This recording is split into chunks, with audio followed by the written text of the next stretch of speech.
नमस्कार दोस्तों, मैं हूं सिद्धांत। ओलंपिक स्टडी में आपका बहुत बहुत स्वागत है। कैसे आप सभी लोग? उम्मीद करता हूं सभी लोग स्वस्थ होंगे, व्यस्त होंगे, परीक्षाओं की तैयारी अच्छे ढंग से कर रहे होंगे। सो फ्रेंड्स, इस वीडियो सेशन में हम लोग डिस्कस करने वाले हैं ग्राम पंचायत विकास योजना। पार्ट आपका 3 है और ये 10 नंबर का आना है, जिसमें से 1 नंबर यहाँ से फंस सकता है। ठीक है, तो आप लोग वीडियो को एंड तक देखिएगा। जो भी छात्र वीपीओ एग्जाम की प्रिपरेशन कर रहे हैं, कंप्लीट पंचायती राज व्यवस्था को पढ़ना चाहते हैं, आप सभी लोग हमारे चैनल को सब्सक्राइब कीजिए। प्लेलिस्ट बना दिया गया है, आप सभी लोग प्लेलिस्ट चेक कर लेना। ठीक है, इसके बाद में अगर आप लोग पेड बैच से जुड़ना चाहते हो तो कमेंट सेक्शन चेक कर लेना, वहाँ पर डिटेल दिया हुआ है। पेड बैच के अंतर्गत ये सारी चीज़ें हैं। आपको इस नंबर पे व्हाट्सअप करना है ई बुक प्राप्त करने के लिए। ठीक है, आगे बढ़ते हैं। आपको लैंग्वेज दोनों लैंग्वेज में आपको कंटेंट प्रोवाइड कराया जा रहा है, इसका भी ध्यान रखिएगा। हिंदी और इंग्लिश का अलग अलग बैच है। ठीक है, आगे बढ़ते हैं। देखिए, स्टार्ट करते हैं बिना किसी देरी के। ग्राम पंचायत विकास योजना हमें पढ़ना है। ग्राम पंचायतों के विकास से रिलेटेड जो योजनाएं आती हैं और जो ग्राम सभा के लोग रह रहे होते हैं, उनकी इसमें भागीदारी होती है। उनके सहयोग से हम ग्राम पंचायतों में जो विकास योजनाएं लाते हैं और विकास करते हैं, उसी को हमें यहाँ पे पढ़ना है। ठीक है, और कुछ यहाँ पे है नहीं। देखिए, इसके आने से क्या होता है, ग्राम पंचायत विकास योजनाएं जो बन के आती हैं, जिसको हम लोग शॉर्ट में जीपीडीपी कह देते हैं, इसके क्रियान्वयन से जो ग्राम पंचायत होता है वहाँ पे सामाजिक विकास होता है, आर्थिक विकास होता है और साथ में ही वैयक्तिक विकास होता है। तो ये तीनों विकास जरूरी हैं और जिसमें वैयक्तिक विकास भी महत्वपूर्ण है, इसको आप लोग ध्यान रखिएगा। तो ये ग्राम पंचायत विकास योजना, जिसको हम लोग शॉर्ट में जीपीडीपी बोलते हैं।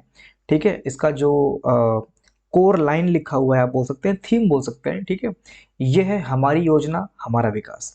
कहने का मतलब यह है कि ग्राम पंचायत में जो लोग रह रहे होते हैं, उनकी ये योजना है और उन्हीं का विकास होगा। ठीक है, उसी इसीलिए यहाँ पे लिखा हुआ है कि हमारी योजना हमारा विकास, ये इसका थीम हो गया। ग्राम पंचायत विकास योजना ग्राम विकास और बुनियादी सेवाओं के लिए। ध्यान दीजिएगा, जो भी मैंने हाईलाइट कर रखा है वही आपको पढ़ना है। ठीक है, वो इंपॉर्टेंट है एग्जाम पॉइंट ऑफ व्यू से। तो ग्राम पंचायत विकास योजना गांव के विकास और बुनियादी सेवाओं के लिए 1 वर्ष की योजना है, जिसे सरपंच, पंच और ग्रामीण मिलकर तैयार करते हैं। ठीक है, अब क्या हो रहा है यहाँ पे आप देख रहे हैं, यहाँ पर 1 वर्ष की जो योजना है ग्राम पंचायत की, उसको कौन तैयार कर रहा है? सरपंच, पंच और ग्रामीण मिलकर तैयार कर रहे हैं।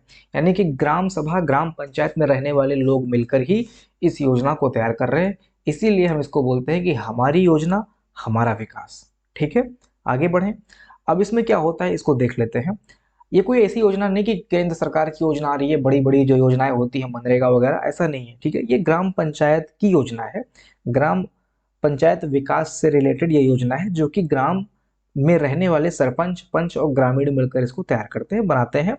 सभा होती है, वहां पर वाद विवाद होता है, आसपास का जो माहौल है उसको रीड किया जाता है, किस चीज की कमी है, किस चीज को लाना है, उस पर बातचीत की जाती है और बातों को आगे बढ़ाया जाता है। वहां से फंड वगैरह आता है, इस तरह से उसको क्रियान्वित किया जाता है। ये बात होती है। ठीक है, अब देखिए, ग्राम पंचायत विकास योजना में नागरिकों की जरूरतों और उनकी प्राथमिकताओं का उपलब्ध संसाधनों के साथ मेल खाना जरूरी है। ठीक है, यहाँ पे क्या होता है कि नागरिकों की जरूरतों को हमें देखना होता है और उनकी प्राथमिकताओं को देखना है। प्रायोरिटीज बेस पे काम होता है यहाँ पे। ठीक है, ऐसा नहीं कि यहाँ पे आदमी खाए बिना मर रहा है और हम लोग सड़क बना रहे हैं। ठीक है, ऐसा नहीं है। अगर प्रायोरिटी खाने की है तो हम लोग खाने पे डिस्कशन करेंगे, खाने से संबंधित जो चीजें हो सकती हैं उस पर बात करेंगे। अब यहाँ पर क्या है, उपलब्ध संसाधनों के साथ मेल खाना जरूरी है। जो कि आपके यहाँ जैसे कोई संसाधन है, जैसे पीने का पानी आपके बढ़िया है, खाने के लिए खाना मिल रहा है। ठीक है, नदी है, पहाड़ है, पर्वत है, पोखरा है, स्वास्थ्य के लिए शिक्षा व्यवस्था है, स्वास्थ्य के लिए अस्पताल है, शिक्षा के लिए स्कूल्स हैं, ये सारी चीजें मतलब इनकी प्रायोरिटी के आधार पर। ऐसा नहीं कि हमें बहुत ऊपर ऊपर जाना है, ऐसा नहीं कहना है हमें कि हमको अपने गांव से मेट्रो गुजारना है। क्या मतलब है? ठीक है, पहले अपनी व्यवस्था तो सही कर लो, तब मेट्रो बनवाना बाद में। तो यानी कि जो उपलब्ध संसाधन है उस बेसिस पर ये योजनाएं क्रियान्वित होती हैं। ठीक है, यह योजना ग्राम पंचायतों को पारदर्शी और भागीदारी प्रक्रिया से सभी ग्रामवासियों को मिलकर बनानी होती है, यही ये बात कह रहा है। ठीक है, यानी कि ये योजना जो होती है पारदर्शी होती है और सभी की भागीदारी से बनेगी, तो ऑब्वियस सी बात है पारदर्शी होगी, यही बात इसमें लिखा हुआ है। ठीक है, आगे बढ़े। नेक्स्ट, ग्राम पंचायत की जिम्मेदारी है कि वह स्थानीय नागरिकों, गरीबों और हाशिए के लोगों के लिए सही योजना बनाकर बुनियादी सेवाएं दिलवाए। ठीक है, ये ग्राम पंचायत की जिम्मेदारी होती है कि वहाँ पे जो स्थानीय नागरिक हैं, जो ग्राम पंचायत के नागरिक हैं, गरीब लोग हैं, हाशिए के लोग हैं, उनके लिए सही योजना बनाकर बुनियादी सेवाएं उनके लिए दिलवाए। ठीक है, इसके बाद में है ग्राम पंचायतों के समग्र एवं समेकित विकास हेतु ग्राम पंचायत विकास योजना, जीपीडीपी जिसको हम बोलते हैं, हमारी योजना हमारा विकास जिसका थीम है, इसकी प्रक्रिया को प्रदेश की सभी ग्राम पंचायतों में वर्ष 2015-16 से लागू किया गया। तो ये इंपॉर्टेंट लाइन है, इसको आप सभी लोग ध्यान में रखेंगे कि ग्राम पंचायतों में वर्ष 2015-16 से हमारी योजना हमारा विकास यानी कि ग्राम पंचायत विकास योजना को लागू किया गया है। ग्राम पंचायतों द्वारा सहभागी नियोजन से तैयार की गई वार्षिक कार्य योजना, ठीक है, यानी कि ग्राम पंचायतों के द्वारा सहभागी नियोजन से, सहभागी नियोजन का मतलब सभी का उसमें योगदान है, सभी की उसमें सहभागिता है और इस तरह से कोई कार्य नियोजित किया जाता है, क्रियान्वित किया जाता है। तो वही चीज यहाँ पे लिखा हुआ है कि ग्राम पंचायतों द्वारा सहभागी नियोजन से तैयार की गई वार्षिक योजनाओं, कार्य योजनाओं, संसाधनों के बेहतर प्रबंध और विभिन्न संसाधनों के कन्वर्जेंस पे आधारित है। बेसिक सी बात है, ये आप समझ गए, ठीक है। आगे बढ़ते हैं। नेक्स्ट लाइन है, थोड़ा सा यहाँ पे ये थोड़ा सा थ्योरेटिकल पार्ट है, ठीक है। यहाँ पे आपको बहुत सारी चीजें देखने को नहीं मिलेंगी, ये आपका थ्योरेटिकल पार्ट ही ज्यादा है, इसमें आपको देखने को मिलेगा। तो ये ग्राम पंचायत की विकास योजना का उद्देश्य देख लेते हैं। ये ऑब्वियस सी बात है, वही चीज है कि सामाजिक, आर्थिक और वैयक्तिक विकास होगा और गांव का जो विकास की दिशा होगी वो प्रगतिशील दिशा होगी। समुदाय को निर्णय लेने में सक्षम बनाता है, लोग इकट्ठा होंगे और एक तरह से लोगों का जो डिसीजन होगा वो वहां पे निकल के आता है और वही यहाँ पे लिखा हुआ कि समुदाय को निर्णय लेने में सक्षम बनाता है, ठीक है। 73वें संविधान संशोधन के फलस्वरूप ग्रामीण विकास की जिम्मेदारी अधिकांशतः ग्राम पंचायतों की है, ठीक है। यहाँ पे ध्यान दीजिएगा कि दो तीन चीजें यहाँ पे मैंने लिख रखी है लाइन से। 73वें संविधान संशोधन के फलस्वरूप ग्रामीण विकास की जिम्मेदारी ग्राम पंचायतों की है, ये पहली लाइन हो गई। 73वें संविधान संशोधन के माध्यम से भी ये चीज बोला जा रहा है कि ग्रामीण विकास की जो जिम्मेदारी है वो ग्राम पंचायतों की है, ये 73वें संविधान संशोधन ने बोला। इसके बाद में संयुक्त पंचायत राज अधिनियम 1947 की धारा 15 के अंतर्गत जो का है वो क्या बोल रहा है, वो भी बोल रहा है कि ग्राम पंचायत को प्रतिवर्ष पंचायत क्षेत्र के विकास के लिए एक योजना तैयार करना है, ये इसका उसमें प्रावधान लिखा गया है। तो ये 1947 का जो धारा 15 का है, ये भी ये चीज बोल रहा है कि ग्राम पंचायत को प्रतिवर्ष पंचायत क्षेत्र के लिए एक विकास योजना तैयार करना है, ठीक है, ये भी ये बोल रहा है। 14वें वित्त आयोग की अनुशंसा में भी इस बात को पाया गया। देखिए यहाँ पे क्या लिखा हुआ है, परिप्रेक्ष्य में विकेंद्रित नियोजन की प्रक्रिया को अपनाते हुए ग्राम पंचायत विकास योजना बनाया जाना आवश्यक है। 14वें वित्त आयोग में भी हम ये पाए, ये क्या है, ये केंद्र वित्त आयोग की बात कर रहा है। राज्य वित्त आयोग की बात करेंगे तो उसमें भी ये चीज हमें देखने को मिल रहा है। 5वें राज्य वित्त आयोग के अंतर्गत ग्रामीण निकायों की अंतरित की जाने वाली धनराशि का बंटवारा जिला पंचायत, क्षेत्र पंचायत एवं ग्राम पंचायत के मध्य 15-15-17 के अनुपात में किया जाएगा। इन्होंने कुछ ज्यादा ही व्याख्या कर दिया इस चीज का, ठीक है। तो ये चीज आप देख सकते हैं लाइन से, 73वां संविधान संशोधन, 47 वाला, 14वां वित्त आयोग, राज्य वित्त आयोग, इन्होंने जो जो अपनी बातें कही है या इसमें जो चीज लिखी गई है उसको मैंने यहाँ पे लाइन से सीक्वेंस से लगा रखा है, ठीक है। आगे बढ़े। इसके बाद में ग्राम पंचायत विकास योजना क्यों जरूरी है, इससे क्या फायदा मिलता है, इसको देख लेते हैं।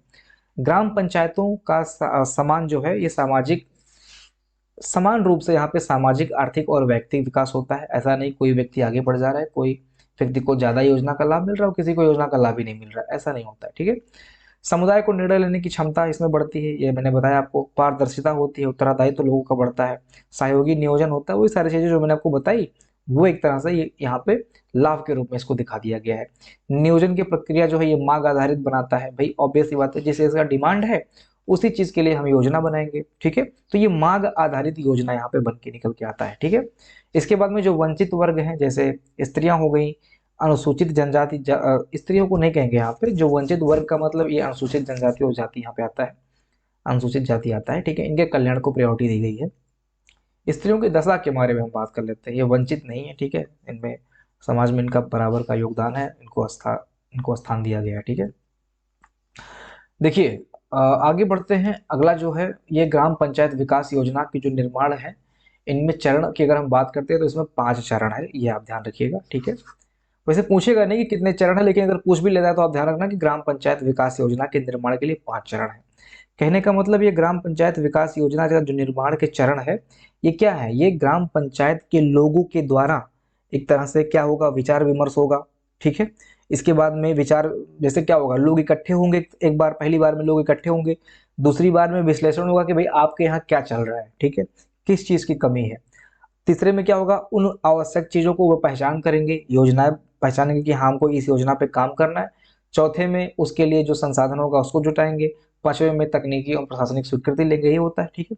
तो वही चीज यहाँ पे लिखा हुआ है कि ग्राम पंचायत विकास योजना के निर्माण के जो 5 चरण हैं, उनमें जो पहला चरण है ये है वातावरण निर्माण। वातावरण निर्माण में क्या होता है, लोगों को बुलाया जाता है, ठीक है। भाई जब लोग ही नहीं आएंगे, बैठेंगे ही नहीं 4 लोग, तो फिर बात क्या होगी। तो एक तरह से ये क्या होता है, ये वातावरण निर्माण किया जाता है कि लोग यहाँ पे आए, इकट्ठा हों। इसके लिए प्रचार प्रसार किया जाता है कि हाँ आज यहाँ पे मीटिंग होनी है, ग्राम सभा की बैठक बैठनी है, आप सभी लोग वहाँ पे पहुंचे, ठीक है। दूसरा चरण यह है कि पारिस्थितिकीय विश्लेषण। आसपास किस चीज की जरूरत है, आपके यहाँ आसपास किस चीज की जरूरत है, उस पे बातचीत हो, ठीक है। जैसे वही चीज मैं कह रहा था कि आपके यहाँ खाने के लिए खाना नहीं है, और बात आप मेट्रो पे करेंगे तो बात बेकार है, बुलेट ट्रेन पे करेंगे तो बात बेकार है। अगर आपके यहाँ सुविधा पूर्वक खाना नहीं मिल रहा है, तो आप खाने के से संबंधित, सभी को खाने से संबंधित योजना, मतलब सभी को खाना मिले, इससे संबंधित आप योजना बनाएंगे, ठीक है। शिक्षा व्यवस्था सही नहीं है तो शिक्षा से रिलेटेड आप योजना बनाएंगे, ये चीज है, ठीक है। पारिस्थितिकीय विश्लेषण करेंगे कि आपके यहाँ किस चीज की जरूरत है, ठीक है। तीसरे चरण में उनको पहचानने के बाद में उनकी प्रायोरिटी आप निर्धारित करेंगे, ठीक है। जैसे आपने 10-5 चीजें निकाल ली कि हाँ हाँ इन चीजों की हमें जरूरत है, तो इसकी प्रायोरिटी आप लगा दीजिए कि इसकी सबसे ज्यादा जरूरत है, इसकी सेकंड नंबर पर जरूरत है, इसकी तीसरे नंबर पर जरूरत है, इस तरह से 10 नंबर अपना दीजिए, ठीक है। तो आवश्यकताओं और समस्याओं की पहचान कर प्राथमिकता निर्धारण कर देना है। और चौथे में क्या करना है, चौथे चरण में क्या होता है, ग्राम पंचायत विकास योजना के लिए संसाधनों का निर्धारण एवं ड्राफ्ट प्लान का विकास किया जाता है, ठीक है। संसाधनों का निर्धारण, किस किस चीज की जरूरत पड़ेगी, एक तरह से पूरा ड्राफ्ट खाका तैयार किया जाता है, ठीक है।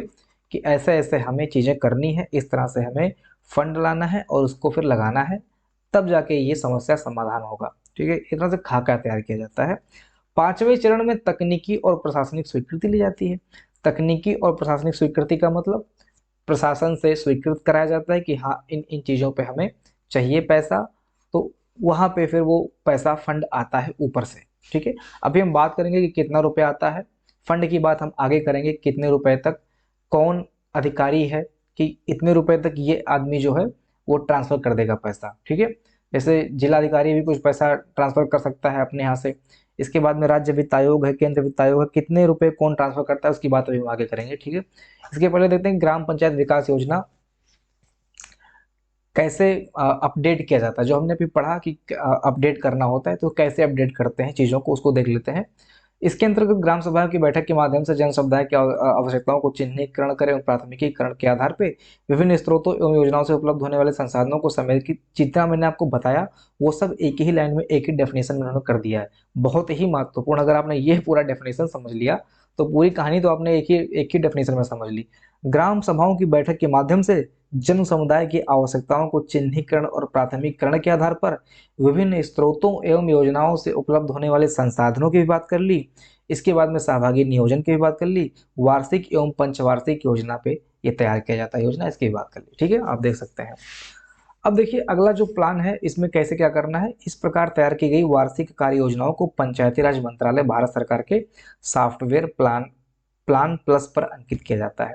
वही मैंने कहा था, यहाँ पर आप देख सकते हैं ये चीज, खाका वगैरह तैयार कर लेना। इसके बाद में प्रशासनिक स्वीकृति के लिए क्या करेंगे, आप उस पर सॉफ्टवेयर पे अपलोड करेंगे। आप आपने जो खाका तैयार किया है उसको सॉफ्टवेयर पे अपलोड करेंगे, ठीक है।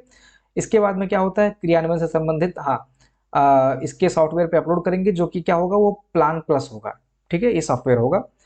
इसके बाद में आप देखिए, इसके बाद में नेक्स्ट सॉफ्टवेयर है एक्शन सॉफ्ट, ठीक है।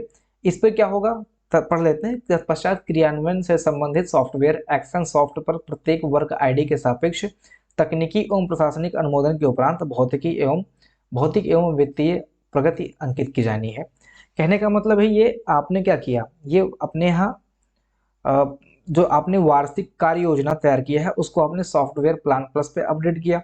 इसके बाद में उसका नेक्स्ट वर्जन, आप एक स्टेप आगे बढ़ेंगे तो दूसरा सॉफ्टवेयर है सॉफ्टवेयर एक्शन सॉफ्ट, ठीक है। इस पे क्या होगा, प्रत्येक वर्ग आईडी के सापेक्ष, मतलब जो भी ग्राम पंचायत की वर्ग आईडी वगैरह होगी, जो भी बनता होगा, ठीक है, उसके लिए आपने जो वित्तीय अपने यहाँ खाका तैयार किया है या आपका जो प्रोग्रेस रहा है ग्राम पंचायत का, ठीक है, उससे संबंधित जो जानकारी होगी उसको यहाँ पे अंकित करेंगे। ठीक है, ये चीज़ आप समझ लीजिए कि भौतिक आपके यहाँ जो भौतिक स्थिति है और जो वित्तीय प्रगति आपकी ग्राम पंचायत का हुआ है, या जो भी चीज़ें आपने भाई टैक्स लगाया होता है आदमी 5%, भाई उसमें देखा था हम लोगों ने 5% वृद्धि दिखानी होती है केंद्र सरकार की योजनाओं के प्राप्त करने के लिए।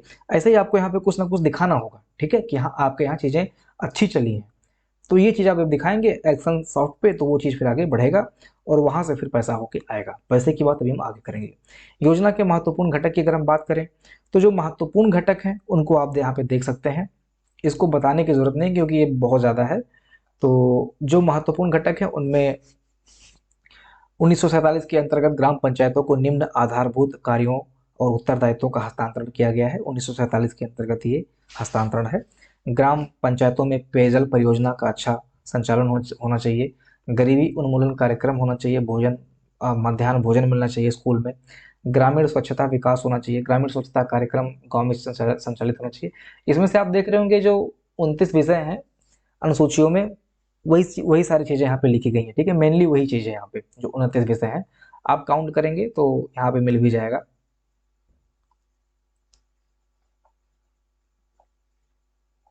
ठीक है, आगे बढ़ते हैं।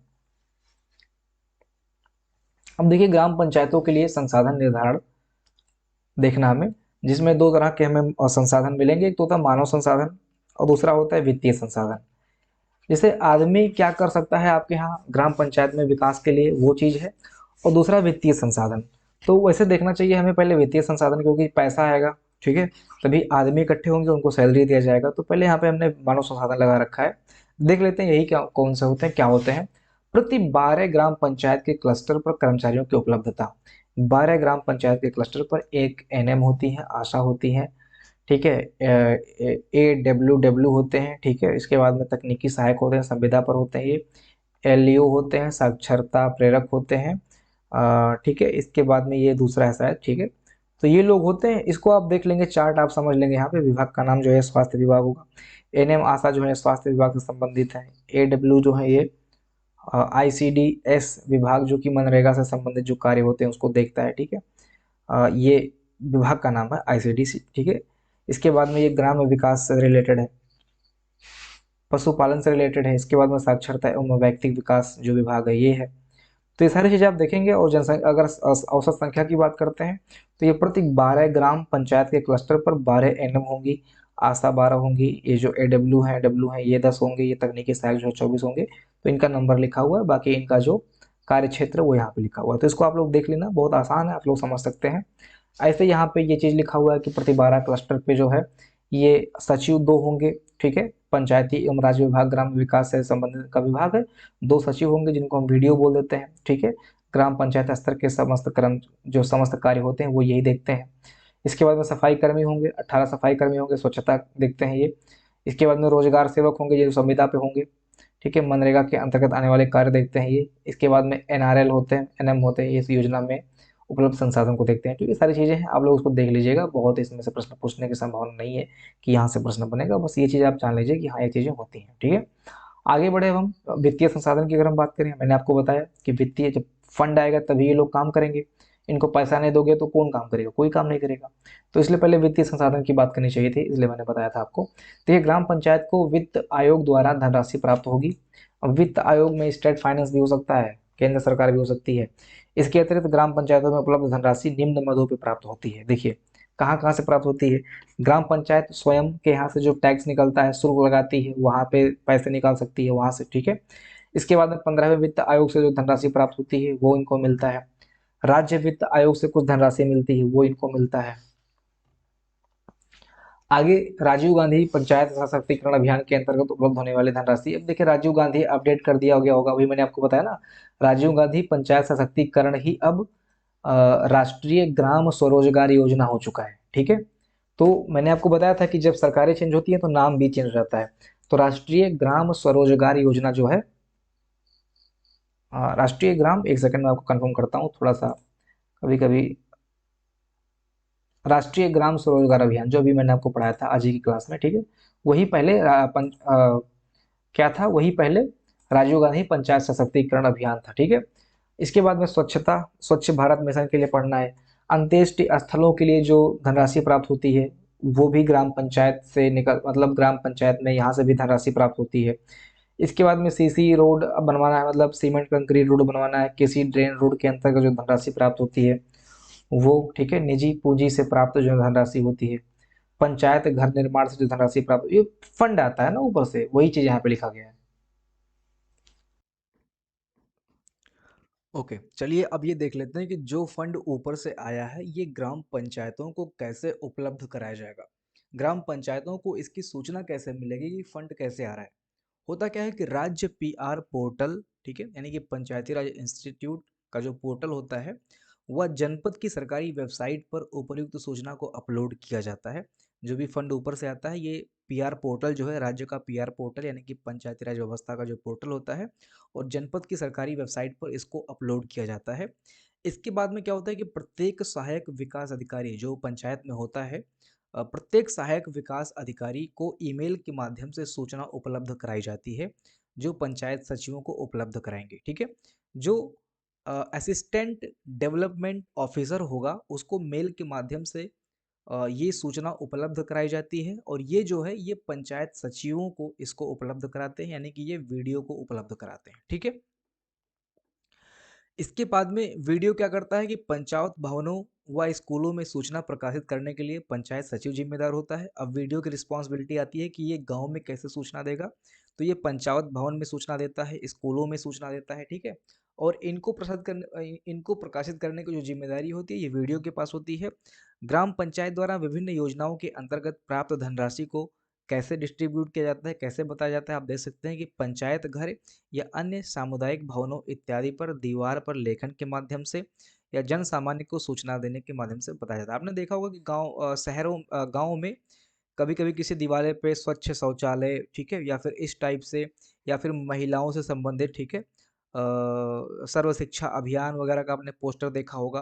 तो ये क्या होता है, ऐसे ही दीवारों पे ये पोस्टर लगा के सूचना देते हैं। ठीक है, जो भी योजनाएं आती हैं, जो भी फंड आता है, इसके बारे में गांव वालों को सूचना ऐसे दिया जाता है, और इसकी जिम्मेदारी किसकी होती है, ग्राम पंचायत सचिव की होती है। ठीक है, अब देखते हैं, आगे बढ़ते हैं, इसमें क्या है। सहभागी नियोजन हेतु वातावरण देखते हैं क्या होता है कि जो सहभागी नियोजन है, मतलब जिसमें सभी की सहभागिता है, इसके लिए वातावरण निर्माण देखते हैं कैसे होता है। तो वातावरण निर्माण के लिए क्या करना है, ग्राम पंचायत विकास योजना को तैयार किए जाने के लिए उचित वातावरण बनाना जरूरी है। उचित वातावरण निर्माण के लिए प्रचार प्रसार इत्यादि करना होता है। ये सारी चीजें आपने पहले भी देख रखी हैं। सहभागी नियोजन किसे कहते हैं, ये बार बार ये शब्द आ रहा है, ये देख लेते हैं कि सहभागी नियोजन एक्चुअल में होता क्या है।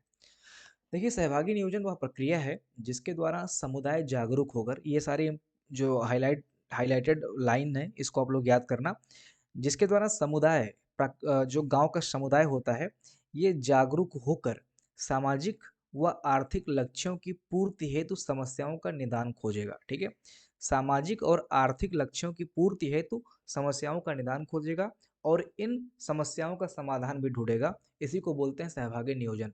सभी लोग मिलकर, ग्राम सभा में सभी लोग मिलकर सामाजिक और आर्थिक लक्ष्यों की पूर्ति हेतु समस्याओं का निदान खोजेंगे और इन समस्याओं का समाधान भी करेंगे। यही होता है सहभागी नियोजन, सभी का साथ, और इसके माध्यम से कोई कार्य या फिर नियोजन किया जाए। सहभागी नियोजन निम्न प्रकार से किया जाता है, कैसे कैसे कर सकते हैं, देखिए इजी है, कोई इसमें बहुत बड़ी बात नहीं है। जो वार्ड सदस्य होते हैं, इन वार्ड सदस्यों के द्वारा नागरिकों हेतु वार्ड स्तरीय बैठक बुलाई जाती है। ठीक है, इसके बाद में नुक्कड़ सभाएं की जाती हैं। महिला स्वयं सहायता समूह जो होता है ये लोगों से संपर्क करता है। इसके बाद में दीवार पर लेखन के माध्यम से या स्पीकर के माध्यम से, ठीक है, इसको लोगों को बताया जाता है। इसके बाद में 10-15 लोगों को, 20 लोगों की एक रैली निकाल दी जाती है, पदयात्रा निकाल दिया जाता है गाँव में, संबंधित सूचना देने के लिए। इसके बाद में संबंधित विभाग के कार्यकर्ता, जैसे आशा हो गई, एएनएम हो गई, आंगनबाड़ी हो गई, प्रेरक हो गए, ये सभी इसके लिए काम करते हैं। इसके बाद में सेवानिवृत्त सरकारी कर्मचारी भी इसमें भाग ले सकते हैं। ठीक है, इसके बाद में सहभागी नियोजन के अगर हम उद्देश्य की बात करते हैं, तो नियोजन की प्रक्रिया जमीनी स्तर पर होनी चाहिए। ठीक है, जो भी कार्य होंगे, जो भी कार्य का प्रारूप बनेगा वो जमीनी स्तर पर होगा। ठीक है, जैसा कि मैंने आपको बताया कि कोई हाई लेवल का काम नहीं होगा, पहले जमीनी स्तर पर काम होगा। अगर ये चीज़ें हो जाती हैं देन हम हाई स्तर पर बढ़ेंगे। विकास योजना स्थानीय स्तर पर मौजूद संसाधनों के आधार पर होगा। जो भी आपके यहाँ संसाधन मौजूद है, इस आधार पर विकास योजना का डिजाइन होगा। ठीक है, इसके बाद में ग्राम पंचायत, युवा समुदाय आदि, स्वयं संगठन आदि आधारित संगठन जो होते हैं, इसके बाद में स्वयं सहायता समूह, धार्मिक प्रतिनिधियों की भी इसमें महत्वपूर्ण भूमिका होती है, ये सारी चीज़ें हैं। इसके बाद में जो अनुदान की प्रशासनिक स्वीकृति है, ये काफ़ी महत्वपूर्ण है, इसको आप लोग याद कर लीजिएगा। अनुदान जब ऊपर से आता है तो किसकी स्वीकृति के माध्यम से चीज़ें आगे बढ़ जाती हैं। देखिए 50,000 तक की कार्य योजना का अनुमोदन स्वयं ग्राम पंचायत के द्वारा किया जाएगा। कार्य योजना को टुकड़ों में विभाजित नहीं किया जाएगा। अगर 50,000 रुपये तक की बात हो रही है तो स्वयं ग्राम पंचायत द्वारा इस कार्य योजना का अनुमोदन किया जाएगा, ठीक है। ग्राम पंचायत स्वयं इस कार्य योजना का अनुमोदन कर सकती है। इसको टुकड़ों में नहीं बांटा जाएगा, सीधे 50,000 डाल के आप भेज देंगे, ठीक है। इसके बाद में अगर 50,000 से 2 लाख, कितना है भाई ये, 50,000 से 2,50,000 तक की कार्य योजना का अनुमोदन अनुमोदन जो है ये एएसओ या फिर सहायक डेवलपमेंट ऑफिसर के द्वारा किया जाएगा, ठीक है। तो ये 50,000 से 2.5 लाख तक का मैटर अगर है, इतने तक की राशि वगैरह का अनुमोदन करना है तो एएसओ करेगा, ठीक है। इसके बाद में 2.5 लाख से अगर 5 लाख तक की बात हो रही है, 5 लाख तक की कार्य योजना का अनुमोदन जो है ये जिला पंचायत राज अधिकारी द्वारा किया जाएगा। जिला स्तर पर पंचायती राज व्यवस्था का सबसे बड़ा अधिकारी यही होता है, ठीक है। जिला पंचायत अधिकारी बोलते हैं इसको, डीपीआरओ बोल देते हैं शॉर्ट में, ठीक है। इसके बाद में 50,000 से ऊपर तक की अगर बात है तो सीधे जिलाधिकारी इसमें इन्वॉल्व होगा, डिस्ट्रिक्ट मजिस्ट्रेट जो है इसका अनुमोदन करेगा, अगर 5 लाख से ऊपर तक की कार्य योजना का अनुमोदन किया जा रहा है, ठीक है।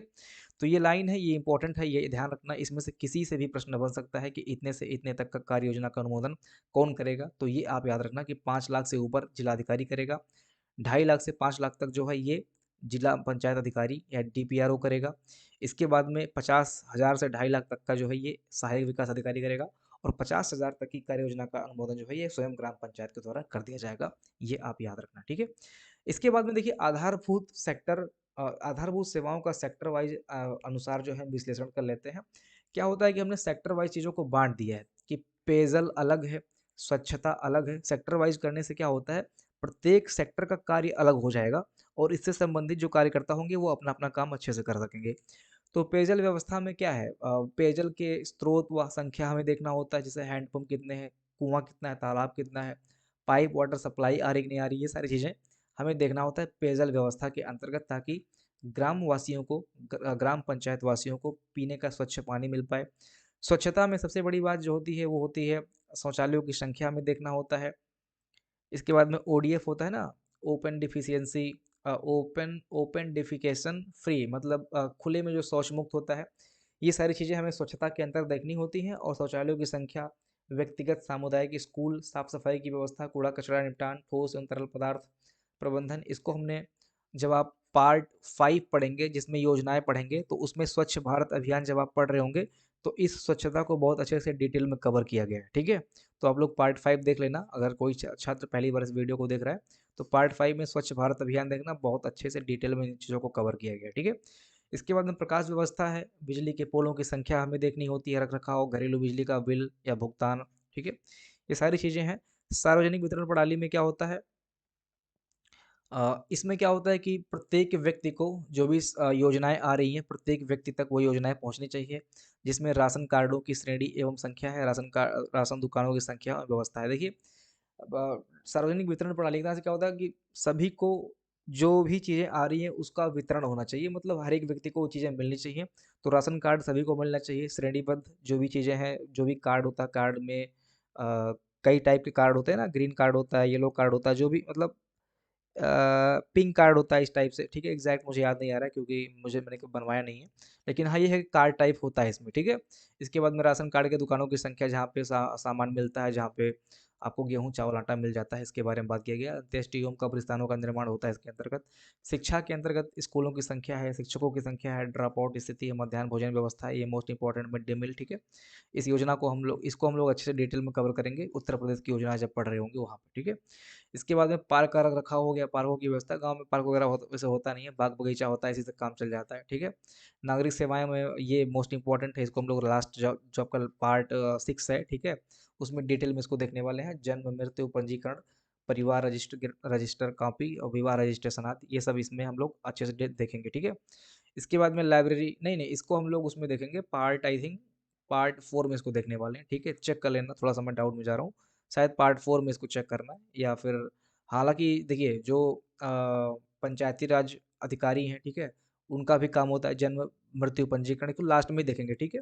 ओके, आगे बढ़ते हैं। इसके बाद में खेल के लिए ग्राउंड वगैरह होना चाहिए। बाकी ये क्या है, ये सब सेक्टर वाइज डिवाइड कर दिया गया है, जिसमें से जो गाँव की अगर हम बात करते हैं, गाँव में ये पेयजल व्यवस्था देखा जाता है, स्वच्छता, प्रकाश व्यवस्था, सार्वजनिक वितरण प्रणाली, अंत्येष्टि एवं कब्रिस्तान, ये सब वैसे शहर में आ जाते हैं। गाँव में लोग बाग बगीचे में अपना कर लेते हैं। शिक्षा देखा जाता है, तो कुछ चीज़ें हैं आप यहाँ पे देख सकते हैं। नागरिक सेवाएँ बहुत ज़रूरी है, ठीक है? ये गाँव में भी होता है, शहरों में भी होता है।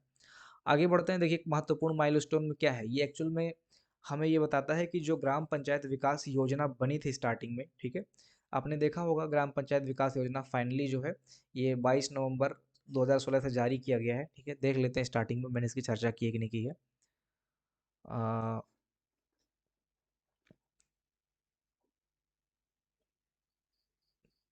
एग्ज़ैक्ट डेट तो यहाँ पे नहीं लिखा है, फिर भी आप लोग ये समझ लें, यहाँ पे देखिए 15-16 लिखा हुआ है, ठीक है?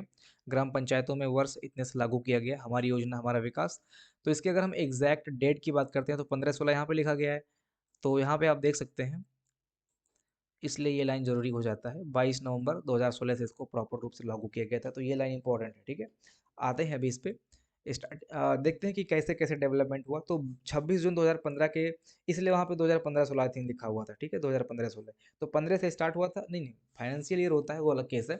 देखिए 26 जून 2015 को इसके लिए जो है 9 सदस्यीय समिति का गठन किया गया था, ग्राम पंचायत विकास योजना को आगे बढ़ाने के लिए, क्रियान्वित करने के लिए। ग्राम पंचायत विकास योजना क्रियान्वयन हेतु जो है 9 सदस्यीय समिति का गठन 26 जून 2015 को किया गया था। इसके बाद में ग्राम पंचायत विकास योजना का शासनादेश संलग्नक के रूप में मार्ग निर्देशिका 29 सितंबर 2015 को जारी किया गया था। ये एक्चुअली में डेवलपमेंट है, ठीक है? कैसे कैसे चीज़ें आई। इसके बाद में ग्राम पंचायत विकास योजना की प्रक्रिया को जनपद स्तर से ग्राम पंचायत स्तर तक चरणबद्ध तरीके से कराने के लिए 11 दिसंबर 2015 को प्रमुख सचिव पंचायत राज अधिकारी के हस्ताक्षर किए गए इस पे, ठीक है? कैसे, क्यों किए गए, क्या करने के लिए किए गए? जनपद स्तर से ग्राम पंचायत स्तर तक जो योजनाएं हैं उसको पहुंचाने के लिए 11 दिसंबर 2015 को इन्होंने दस्तखत किया। इसके बाद में आप देख सकते हैं कि 2 लाख तक के कार्यों की प्रशासनिक, तकनीकी एवं वित्तीय स्वीकृति का अधिकार ग्राम सभा को एवं वार्षिक कार्य योजना की स्वीकृति पूर्ण रूप से ग्राम सभा की खुली बैठक में लिए जाने की स्वीकृति प्रदान करने के लिए 22 नवंबर 2016 से इसको जारी किया गया, ठीक है? 2 लाख तक के कार्यों की प्रशासनिक, तकनीकी एवं वित्तीय स्वीकृति का अधिकार ग्राम सभा को एवं वार्षिक कार्य योजना की स्वीकृति पूर्ण रूप से ग्राम सभा की खुली बैठक में किए जाने। तो आपको ये याद रखना है, ठीक है? ये लास्ट वाला डेट आपको याद रखना है कि इस दिन जो है इस दिन जो है वित्तीय स्वीकृति का अधिकार ग्राम सभा को दिया गया था, और इस दिन जो है ग्राम सभा की खुली बैठक जो होगी वो वार्षिक के अकॉर्डिंग होगी। और यहाँ पे आप देख सकते हैं 2 लाख, एक्चुअली मैं थोड़ा सा इसमें डाउट ये हो रहा हूँ कि ये जो ऊपर लिखा हुआ है देख सकते हैं आप, ऊपर हमने देखा था कि 2 लाख कहाँ जा रहा है, 2 लाख से ऊपर तक की सहायक विकास अधिकारी द्वारा, या 2.5 लाख से ऊपर, ठीक है? तो यहाँ पे आप देख सकते हैं थोड़ा सा, इसलिए मैं डाउट में जा रहा हूँ। बाकी इसको आप लोग समझ लीजिए, डेटा जैसा मिला है मैंने यहाँ पे लगा दिया है। 2 लाख तक के कार्यों की प्रशासनिक, तकनीकी एवं वित्तीय सहायता का अधिकार ग्राम सभा को एक वार्षिक कार्य योजना की स्वीकृति पूर्ण रूप से, जो भी है, ठीक है? ये ऑफिशियल डेटा एक्चुअली, तो इसको हम लोग गलत नहीं ठहरा सकते। ये प्योर ऑफिशियल डेटा आपका, ठीक है? सो यहीं पे इस वीडियो को समअप करते हैं, और उम्मीद करता हूँ कि ये सेशन आपको अच्छा लगा होगा। कभी कभी कुछ चीज़ें डाउट में चली जाती हैं, इसको आप लोग देख लेना, ये याद कर लो ऐसे ही, ठीक है? कि ये जो लास्ट पॉइंट है माइलस्टोन के अंतर्गत, ये 2 लाख तक के कार्यों की प्रशासनिक, तकनीकी एवं वित्तीय स्वीकृति का अधिकार ग्राम सभा को, ठीक है? एवं वार्षिक कार्य योजना की स्वीकृति पूर्ण रूप से ग्राम सभा की खुली बैठक में होगी। ये सब चीज़ हम लोगों ने ऑलरेडी पढ़ी है, और इसकी जो स्वीकृति है ये 22 नवंबर 2016 को जारी किया गया, ठीक है? तो वीडियो को लास्ट तक देखने के लिए आप लोगों का बहुत बहुत धन्यवाद। अगर वीडियो अच्छा लगा हो तो पॉजिटिव कमेंट कीजिए, लाइक कीजिए। मिलते हैं अगली वीडियो में, अपना ध्यान रखिएगा। जय हिंद।